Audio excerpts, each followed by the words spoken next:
Paz seja convosco. Estamos no 12º dia da leitura da Bíblia. Eu sou a pastora Vânia e se de repente você chegou nesse vídeo, quer saber o que está acontecendo, olha, desde o dia 1º de janeiro nós começamos uma jornada de leitura da Bíblia.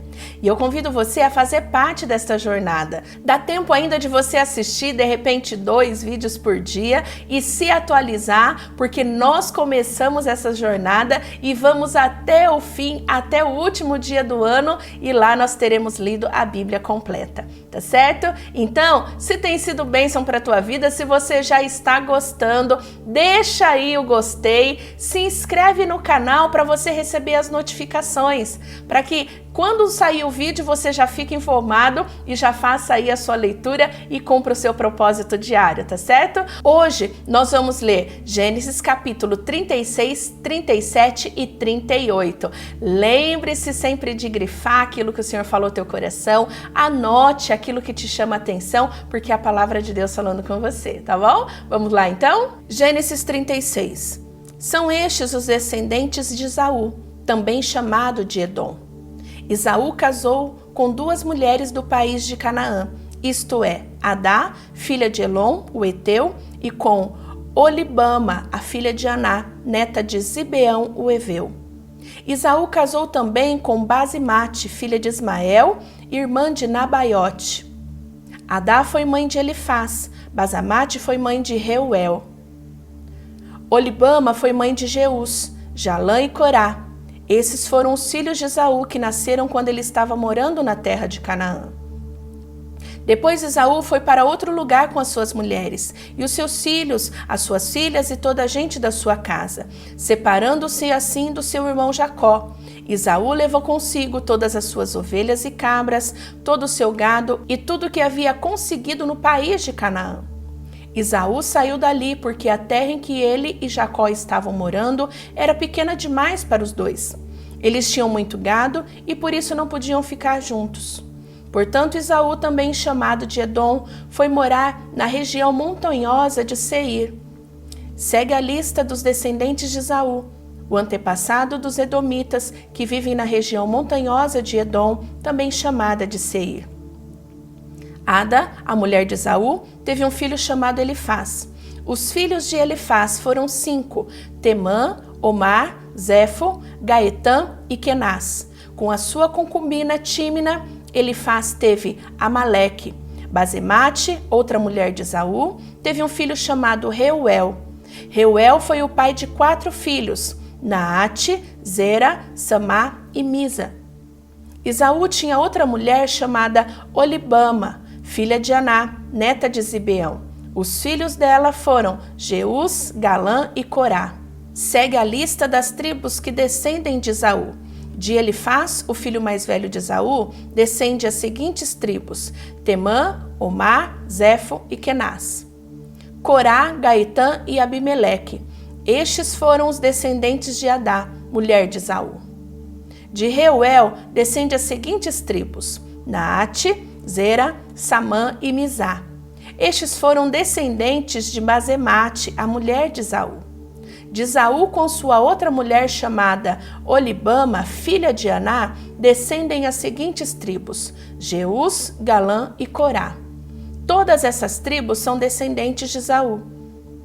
As primeiras tribos que moraram na terra de Edom eram descendentes de Lotã, Sobal, Zibeã, Aná, Dissom, Eser, Dizã e todos eles filhos de Seir, o Oreu.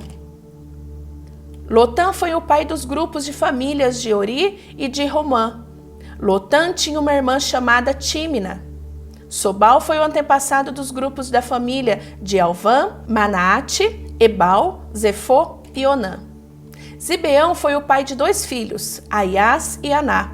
Este foi o Aná que descobriu as fontes de água quente no deserto, quando estavam tomando conta dos jumentos do seu pai. Aná foi o pai de Dizom, que foi o pai dos grupos das famílias de Rendã, Esbã, Itrã e Querã. Aná também foi pai da filha chamada de Olibama. Eser foi o pai dos grupos da família de Bilã, Zaavã e Acã. Dizã foi o pai dos grupos da família de Uz e Arã. São essas, portanto, as tribos dos Oreus na terra de Edom: Lotã, Sobal, Zibeão, Aná, Dizon, Eser e Dizã.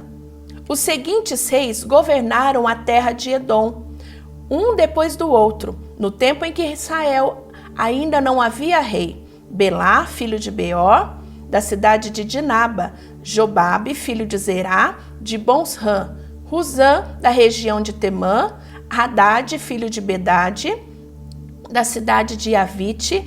Ele derrotou os midianitas numa batalha na terra de Moabe; Sanlá, da cidade de Masreca; Saú de Reabote do rio Eufrates; Baal-Hanã, filho de Acabor; Hadad, da cidade de Paú. O nome da mulher era Metabel, filha de Matrade, neta de Mazaabe. De Esaú vieram os seguintes tribos edomitas: Tímina, Alva, Getete, Olibama, Elá e Pinom, Kenaz, Temã, Mibsar, Magdiel e Irão. A região em que mora cada uma dessas tribos recebeu o nome da sua tribo. Jacó ficou morando na terra de Canaã, onde seu pai tinha vivido. Esta é a história da família de Jacó. Quando José era um jovem de 17 anos, cuidava das ovelhas e das cabras, junto com seus irmãos, os filhos de Bila e de Zilpa, que eram mulheres do seu pai. E José contava ao pai as coisas erradas que os seus irmãos faziam. Jacó já era velho quando José nasceu, e por isso ele o amava mais do que todos os seus outros filhos. Jacó mandou fazer para José uma túnica longa de mangas compridas. Os irmãos viam que o pai amava mais a José do que a eles, e por isso tinham ódio dele e eram grosseiros quando falavam com ele. Certa vez José teve um sonho e contou aos seus irmãos, e aí que ficava com mais raiva dele. Porque ele disse assim: escute, eu vou contar o sonho que eu tive.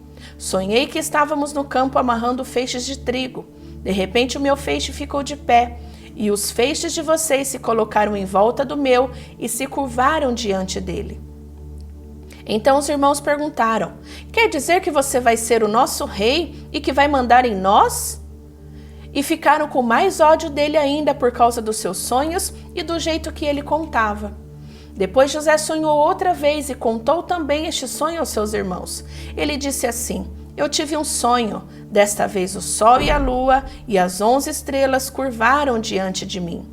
Quando José contou esse sonho ao pai e aos irmãos, o pai o repreendeu e disse: o que quer dizer esse sonho que você teve? Por acaso a sua mãe, os seus irmãos e eu vamos nos ajoelhar diante de você e encostar o rosto no chão? Os irmãos de José tinham inveja dele, mas o pai ficou pensando no caso. Um dia os irmãos de José levaram as ovelhas e as cabras do pai até o pasto que ficava perto da cidade de Siquém. Então Jacó disse a José: venha cá, vou mandar você até Siquém, aonde os seus irmãos estão cuidando das ovelhas e das cabras. Estou pronto para ir, respondeu José. Jacó disse: vá lá e veja se os seus irmãos e os animais vão bem e me traga notícias. Então dali do vale de Hebrom, Jacó mandou que José fosse até Siquém e ele foi. E quando chegou lá, ele foi andando pelo campo. Aí um homem o viu e perguntou: o que você está procurando? Estou procurando os meus irmãos, respondeu José. Eles estão por aí, em algum pasto, cuidando das ovelhas e das cabras. O senhor sabe onde eles foram? O homem respondeu: eles já foram embora daqui. Eu ouvi quando disseram que ia para Dotã. Aí José foi procurar os seus irmãos e os achou em Dotã. Eles viram José de longe e, antes que chegassem perto, começaram a fazer planos para matá-lo. E disseram: lá vem o sonhador. Venham, vamos matá-lo agora. Depois jogaremos o corpo num poço seco e diremos que um animal selvagem o devorou. Assim, veremos no que vão dar os sonhos dele. Quando Rúben ouviu isso, quis salvá-lo dos seus irmãos e disse: não vamos matá-lo. Não derramem sangue. Vocês podem jogá-lo neste poço, aqui no deserto, mas não o machuquem. Rúben disse isso porque planejava salvá-lo dos irmãos e mandá-lo de volta para o pai. Quando José chegou ao lugar onde os seus irmãos estavam, eles arrancaram dele a túnica longa de mangas compridas que ele estava vestindo. Depois o pegaram e o jogaram no poço que estava vazio e seco. E sentaram-se para comer. De repente viram que ia passando uma caravana de ismaelitas que vinham de Gileade e ia para o Egito.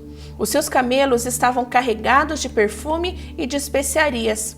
Aí Judá disse aos irmãos: o que vamos ganhar se matarmos o nosso irmão e depois escondermos a sua morte?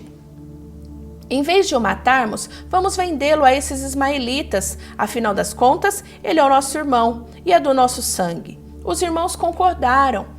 Quando alguns negociantes midianitas passaram por ali, os irmãos de José o tiraram do poço e o venderam aos ismaelitas por 20 barras de prata. E os ismaelitas levaram José para o Egito. Quando Rúben voltou ao poço e viu que José não estava lá dentro, rasgou as suas roupas em sinal de tristeza.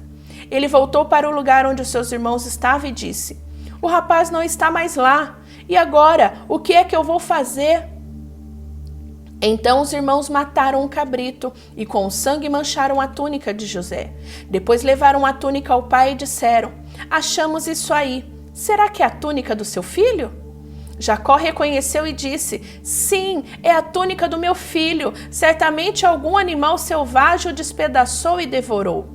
Então, em sinal de tristeza, Jacó rasgou as suas vestes e vestiu roupas de luto, e durante muito tempo ficou de luto pelo seu filho. Todos os seus filhos e filhas tentaram consolá-lo, mas ele não quis ser consolado e disse: vou ficar de luto por meu filho até que vá me encontrar com ele no mundo dos mortos. E continuou de luto por seu filho José. Enquanto isso, os midianitas venderam José a Potifar, o oficial e capitão da guarda do rei do Egito. Por esse tempo, Judá se separou dos seus irmãos e foi morar na casa de um homem chamado Ira, que era a cidade de Adulã. Ali Judá ficou conhecendo a filha de um cananeu chamado Suá. Judá casou com ela, e ela lhe deu um filho, a quem chamou de Er. Ela ficou grávida outra vez e teve outro filho, a quem lhe deu o nome de Onã. Depois ela teve mais um filho, e a quem ela deu o nome de Selá. Judá estava em Quezibe quando esse menino nasceu. Judá casou Er, o seu filho mais velho, com uma mulher chamada Tamar. O Senhor Deus não gostava da vida perversa que Er levava, e por isso o matou. Então Judá disse a Onã: vá e tenha relação com a viúva do seu irmão. Assim você cumprirá o seu dever de cunhado, para que o seu irmão tenha descendentes por meio de você. Ora, Onã sabia que o filho que nascesse não seria considerado como seu. Por isso, cada vez que tinha relações com a viúva do seu irmão, ele deixava que o esperma caísse no chão para que o seu irmão não tivesse descendentes por meio dele. O Senhor ficou desgostoso com o que Onã estava fazendo e o matou também. Então Judá disse a Tamar, a sua nora: volte para a casa do seu pai e continue viúva até que o meu filho Selá fique adulto. Ele disse isso porque tinha medo que Selá fosse morto, como havia acontecido com seus irmãos. Assim, Tamar foi morar na casa do pai dela. Passando algum tempo, a mulher de Judá morreu.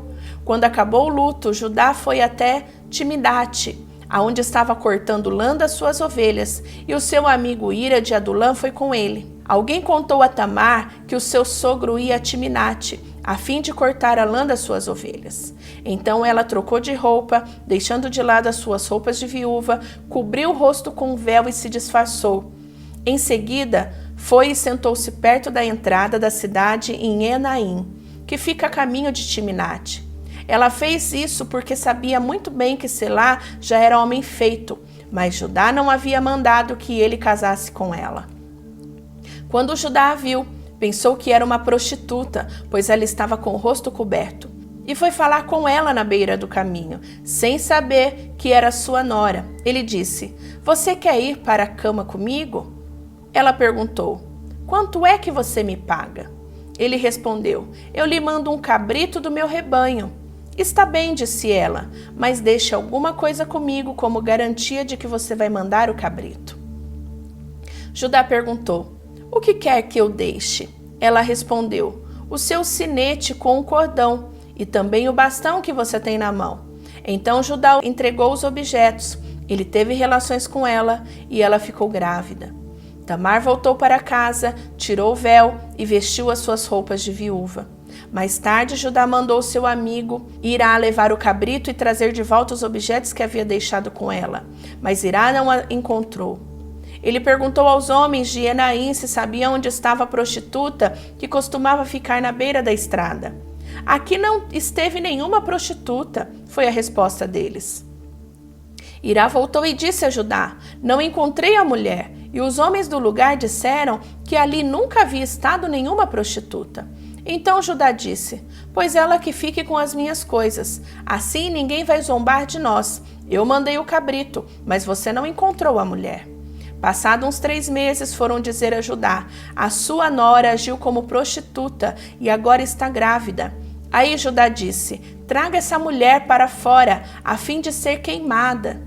Quando estavam tirando da sua casa, ela mandou dizer ao seu sogro: quem me engravidou foi o dono destas coisas. Examine e veja de quem são o sinete, com o cordão e o bastão. Judá reconheceu as coisas e disse: ela tem mais razão do que eu, pois prometi casá-la com meu filho Selá, mas não cumpri a promessa, e nunca mais teve relações com ela. Na hora de Tamar dar luz, descobriram que ia ter gêmeos. Quando ela estava no trabalho de parto, um dos gêmeos pôs uma das mãos para fora. A parteira pegou uma fita vermelha e amarrou na mão dele e disse: este saiu primeiro. Mas ele puxou a mão e o irmão gêmeo nasceu primeiro. Então a parteira disse: como você abriu o caminho? E puseram nele o nome de Pérez. Depois nasceu o outro, o que estava com a fita vermelha amarrada na mão. E ele recebeu o nome de Zerá. Amém. Mais um dia concluído, mais uma batalha vencida contra o desânimo, o cansaço, a preguiça. E olha, continue persistente, continue neste ritmo alegre, motivado, porque você vai ver que a palavra ela transforma. E eu tenho certeza que você já está bem diferente de quando você começou, assim como eu estou, assim como na leitura juntamente com vocês, Deus ele fala comigo, fala o meu coração, e eu tenho certeza que também está falando com você. Amanhã estaremos de volta. Vai estar aqui comigo também? Então tá bom, eu te espero, viu? Beijão, fica com Deus e deixa aí o seu gostei para que a palavra ela alcance todos os povos. Tchau, tchau!